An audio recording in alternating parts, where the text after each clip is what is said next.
Hey, Sub here. Wanted to touch base on doing something a little bit different.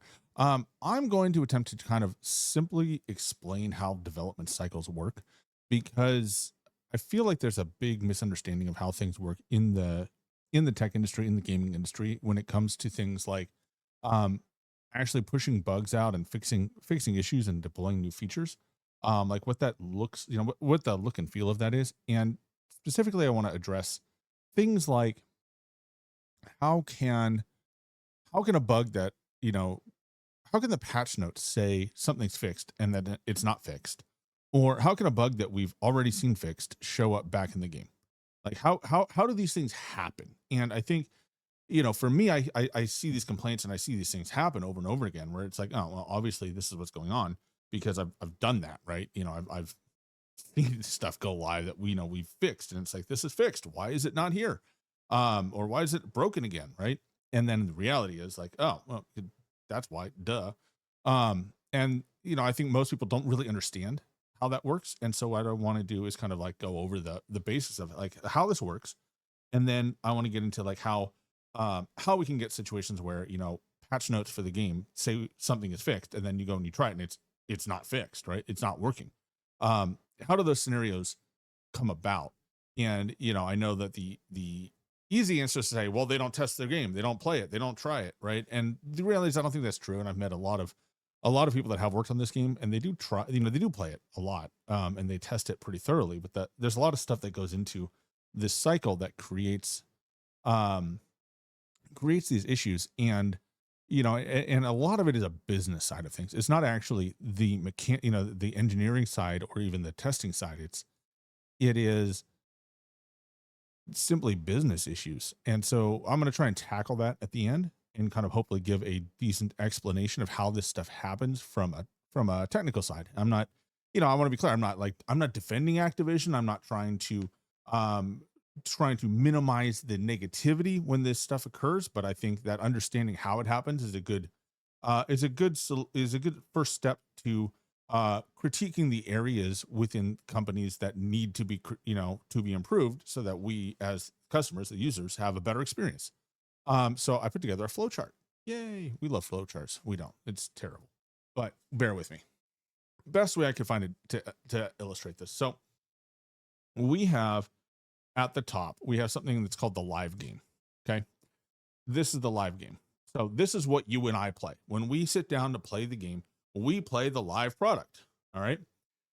In the development side of things, what they do is they take the live game and they clone it, right? So line for line, what you play, they have a copy of it on a different server.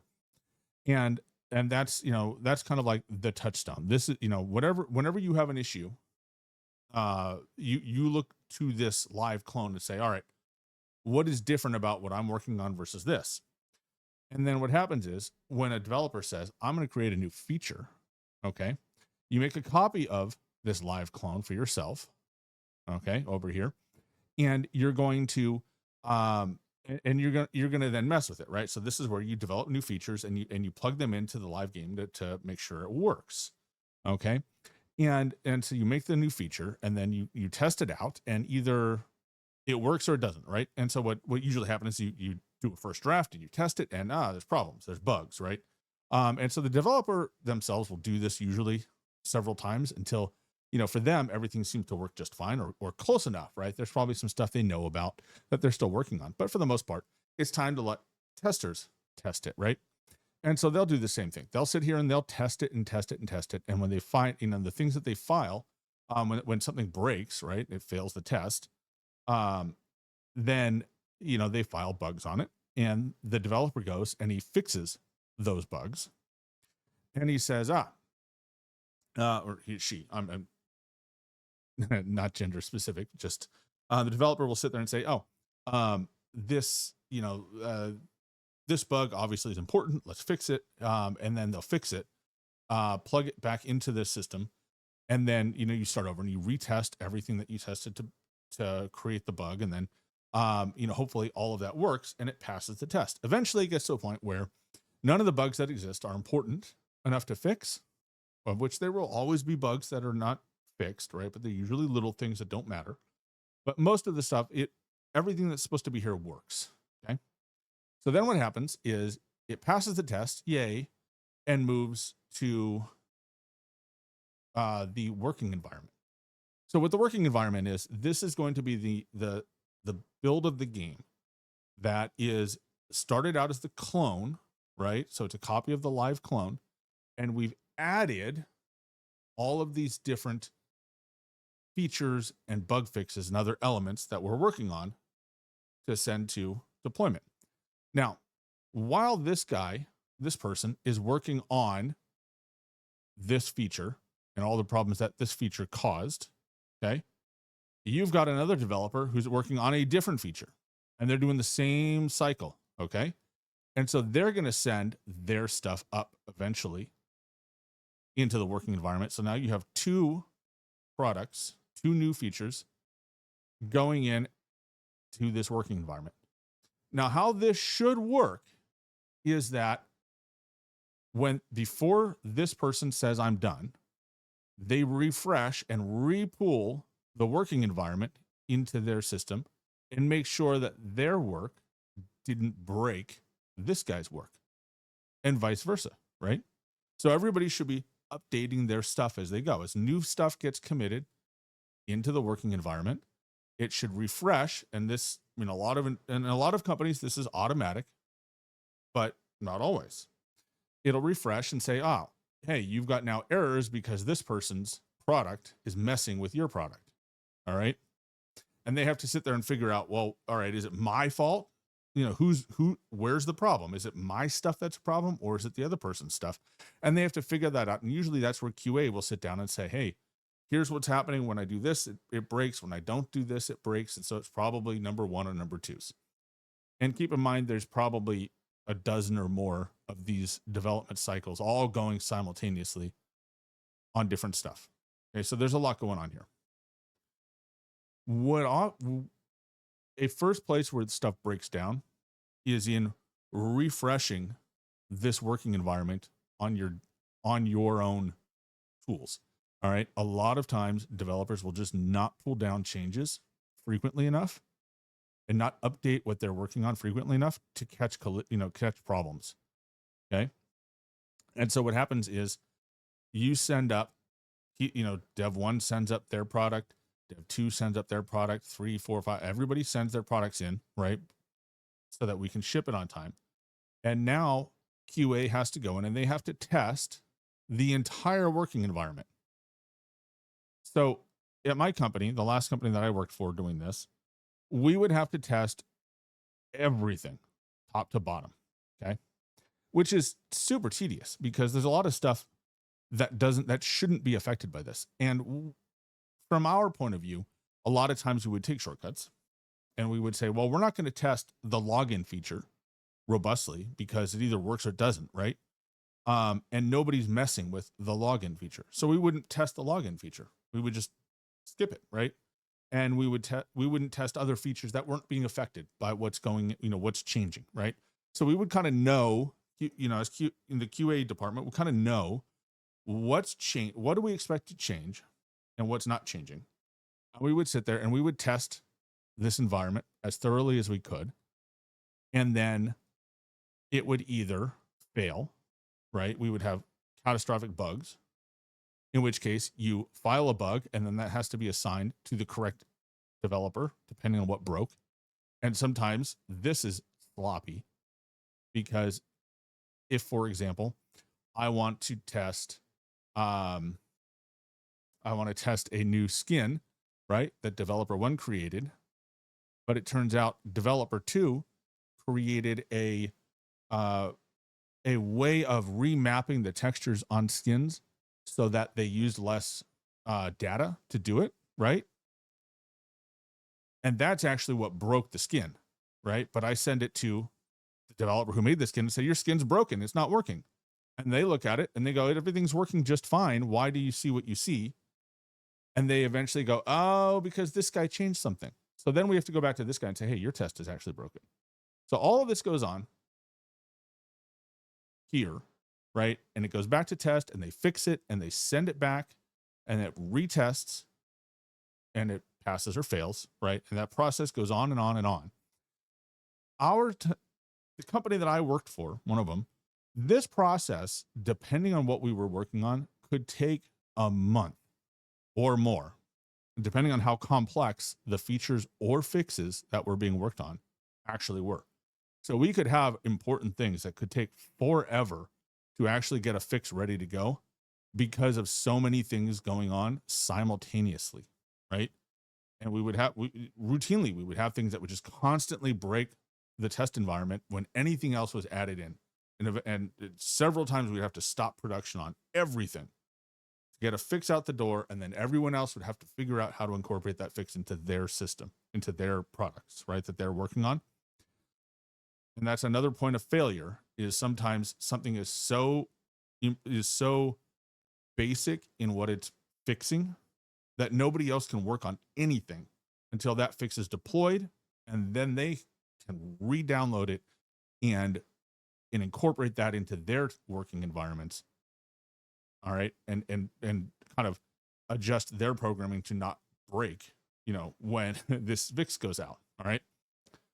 But assuming that this test eventually passes, we aren't generating significant bugs, the game doesn't crash, things are working as they seem to be intended to be, as best we can figure out. It gets greenlit, passes test, gets greenlit, and then gets scheduled for deployment, right? And so this code base, everything combined, goes into a deployment status, and then nobody's allowed to touch it until we deploy it.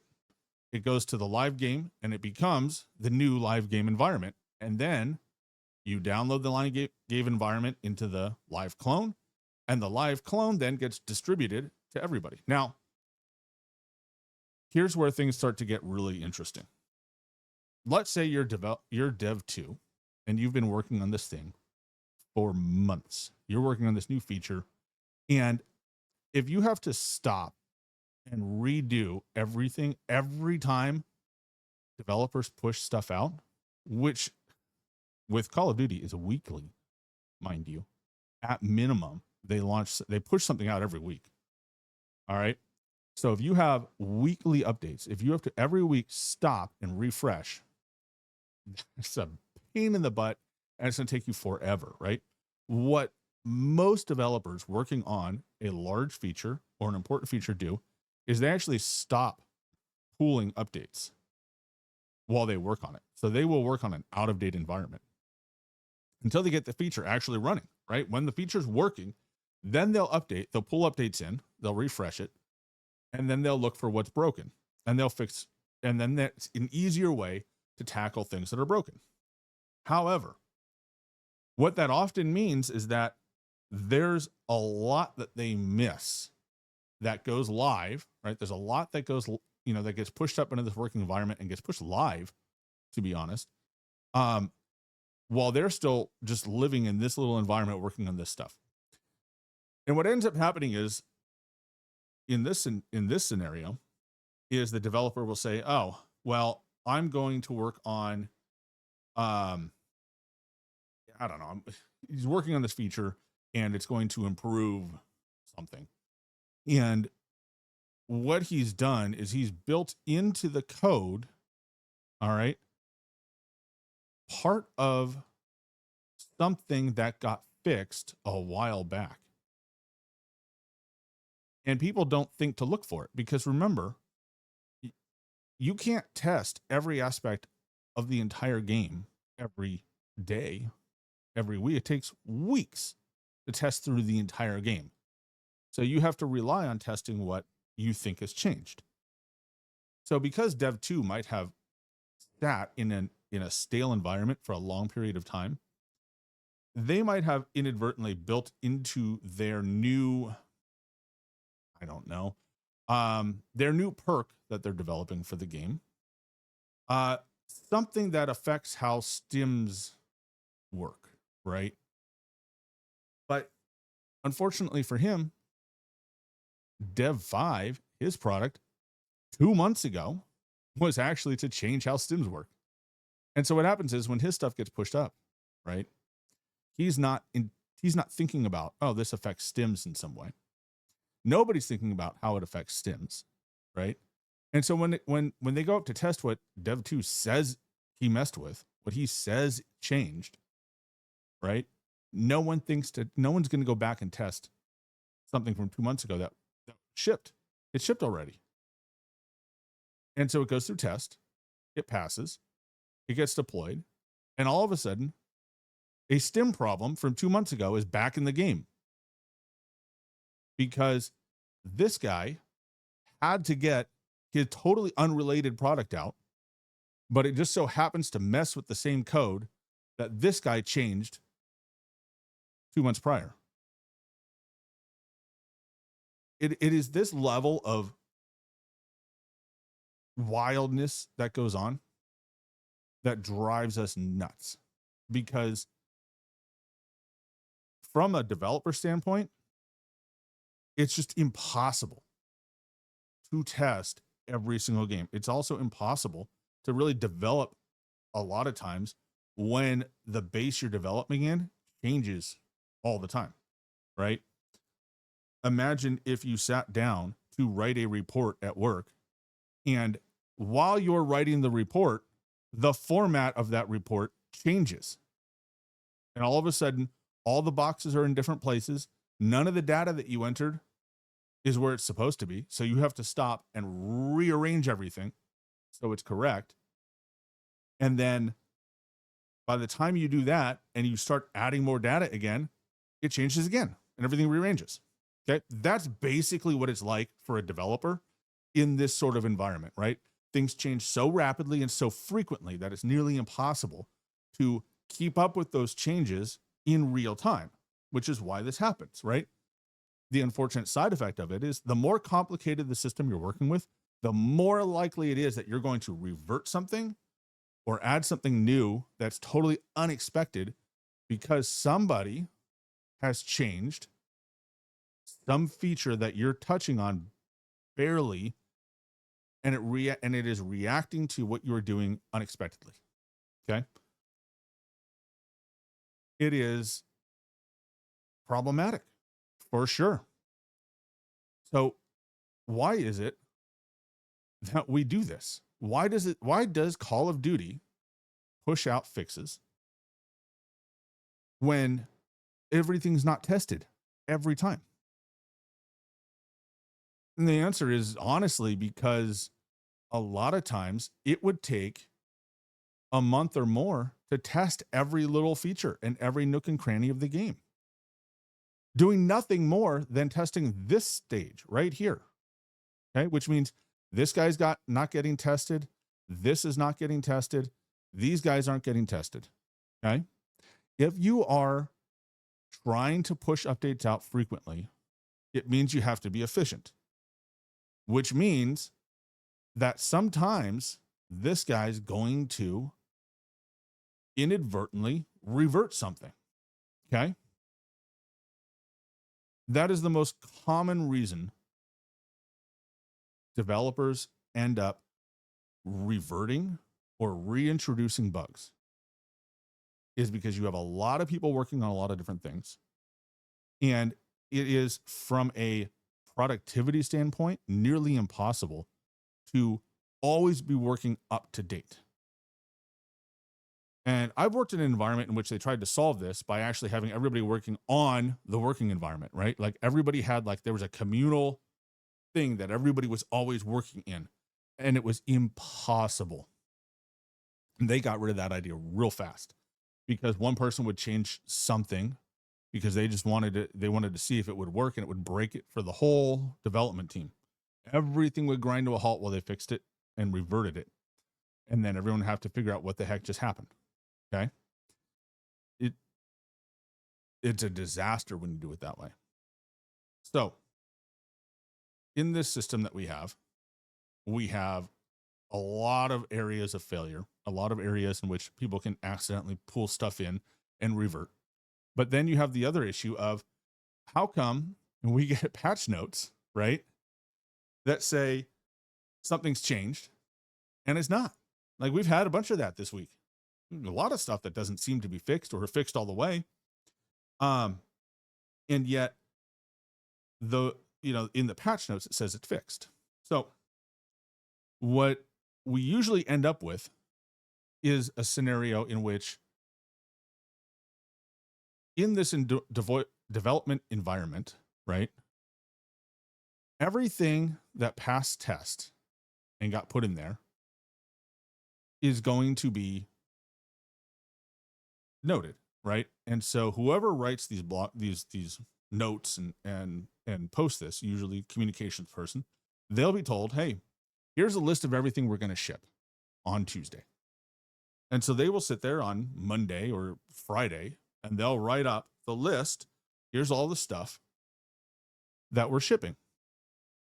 And then what happens is Tuesday morning or Monday night, Dev 1's product ran into a problem. Somebody was poking at it and said, oh, shoot, if you ship this, you're going to break XYZ under these scenarios. So at the last possible second, this code base gets yanked out of deployment environment and gets put back into fail and bugs filed, and it goes back into this cycle, and deployment ships without it. And so when that happens, the people in charge of writing up the patch notes, they probably don't know, or they're told way too late that, hey, this thing didn't make it in. And so they ship the patch notes, and then we start the process of, hey, it's not fixed and you said it was. And whoever does that has to go back to developer 1 and say, where's your stuff? You said it was fixed. And they go, oh, well, we pulled it. And then we know what happens after that. Lots of apologies. Not, but should be apologies. And then eventually Dev 1 will actually fix their stuff, send it through test, and ship it. All right. And we see that sometimes too, where they say, hey, we didn't ship, we said this was fixed in the patch notes, but we actually fixed, we pushed another update live later in the day and that fixed it, stuff like that. That's usually the scenario. Okay. Lastly is the idea of the last minute fix. This one drives me nuts, but it happens. Usually this process would take anywhere from a week to 2-3 months just to get through this process, to send it into the working environment, to send it out to a bigger test. What happens is sometimes this seems like a simple fix, and I've seen this turned around in a few hours. Developer says, I can fix this bug, grabs it, puts it into test, gets tested, seems to check out, gets sent off. And I've seen developers sneak these things in literally like as this is going out the door, they throw it in there. And that's a lot of times when we see stuff break for no reason, stuff unrelated to anything in the patch notes, stuff breaks. Developers at the last minute sliding stuff in because they need to get fixes out the door. So where does that leave the game?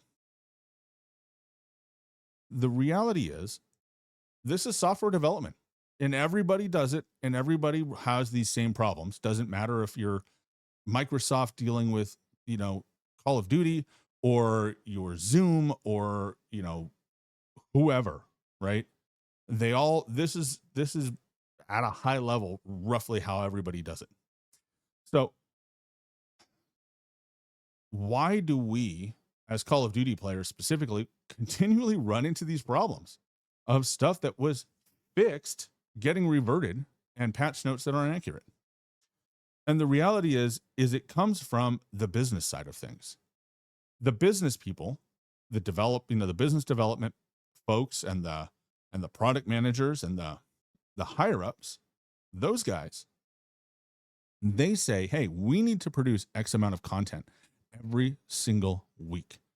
We need 6 seasons and they need to be so full of content and things to buy in the store and new features to celebrate that we can't delay this stuff. That's priority number 1. is we got to get the business side of stuff out the door on time. And a lot of times there's good reasons for that. Advertising commitments and, timed launches, right? If you launch Christmas stuff in February, everyone's going to be like, what? So it's a lot of times there's very solid reasons behind it, but the reality is the goal is to push this stuff out on time. All right. The features they want to advertise and add, the products they want to sell in the store. Priority number one is to get that stuff out and get it out on the schedule they came up with, a year ago. Which means bug fixes and problems are often a lower priority, and they're not willing to usually delay the updates and seasonal, the seasons and all of that content to fix bugs and to fix problems, because that stuff comes first for the business, whether you like it or not, whether we agree with it or not, whether we think it's good for the game or not. The business side is coming first. And so as a result, we end up with some pretty gnarly situations where the game doesn't function well, and the business development side still rolls on, right? Like they're getting ready for season 2, even though season 1 is still broken in a lot of ways. And so when we look at these problems, I think the number one thing that we have to be wary of is targeting the mechanisms that are functioning more or less properly, and instead start asking the business side why they're pushing so hard when the fundamentals are not there. Because that's the problem, is that the product management and the higher ups, the C-suite and the Microsoft overlords are saying, we need more products in the store. We need more seasonal content out. We need to make those things work first so that we can make our money. And the functions of the game come second. And that's one of the biggest problems that we're running into, I think, is that the company's not taking the time to get the functions of the game working properly and are pushing out continued content improvements and regularly pre-scheduled events and LTMs and things of that nature, and server stability and hit reg and desync and netcode and all of those things are not getting the primary focus that they need and deserve. So when the next update drops and it's incomplete and things aren't fixed that they tell us that they're trying to fix, instead of lashing out at developers or QA or whoever, we need to we need to pressure the higher level people to fix the fundamental issues of the game, right? It needs to be the Microsoft level. Hey, your product is not performing. That should be the big push. And that's going to net the results that we need, instead of going after developers who are small cogs in a big machine and really are not responsible most of the time for the issues we're facing. So I hope that helps. It's a long video. I appreciate you sticking through it. But if you have any comments, if you're a developer and you want to tell me I'm off my rocker, drop the comments down below, and I'll catch you on the next one.